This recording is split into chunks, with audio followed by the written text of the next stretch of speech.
you would not last a week. Not because you are weak, but because the world your ancestors lived in would destroy the version of you that exists today before you even understood what was happening. Ancient humans who survived cold, starvation, predators, and total uncertainty every single day were running on the exact same brain you have right now. Same hardware, same wiring, same neural architecture. So what did they have that you do not? The first thing is boredom tolerance. Ancient humans had nothing. No screens, no notifications, no way to escape the present moment.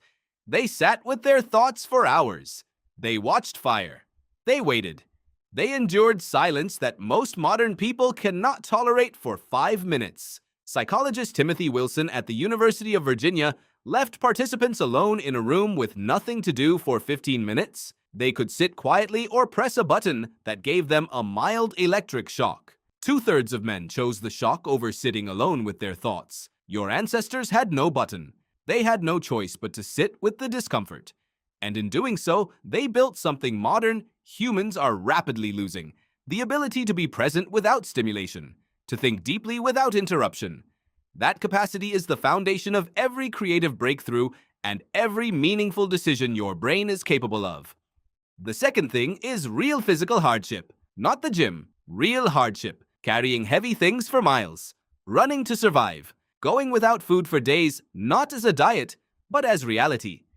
Neuroscientist Bruce McEwen at Rockefeller University showed that consistent physical hardship builds allostatic resilience, the brain's ability to regulate stress efficiently.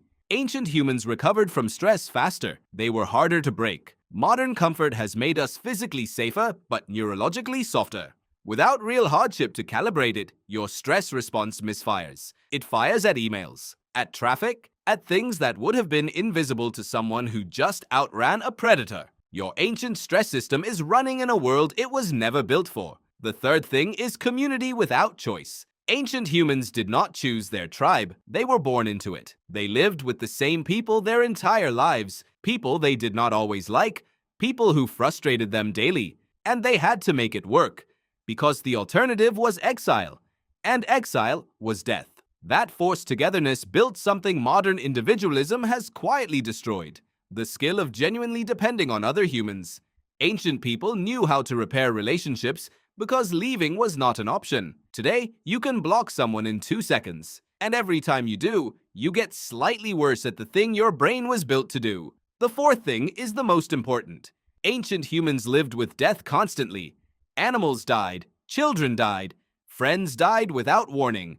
Death was not something that happened behind closed doors at the end of a long life. It was present. It was undeniable. Psychologists who study mortality salience, the awareness of death, have found something counterintuitive. People regularly confronted with their own mortality do not become depressed. They become more present, more grateful, more focused on what actually matters. Your ancestors knew they could die tomorrow, so they lived today, fully. You have been given something they never had: the reasonable expectation of a long life. And the strange cost of that gift is that it makes it easier to sleepwalk through it. Ancient humans were not mentally stronger because life was better. They were mentally stronger because life was harder. And their brain, your brain, was built for that hardship. It was shaped by it. It expects it. You have the same hardware that outlasted predators, famine, and total uncertainty for hundreds of thousands of years. The question is not whether you are strong enough. The question is whether you are using what you already have. What you already have.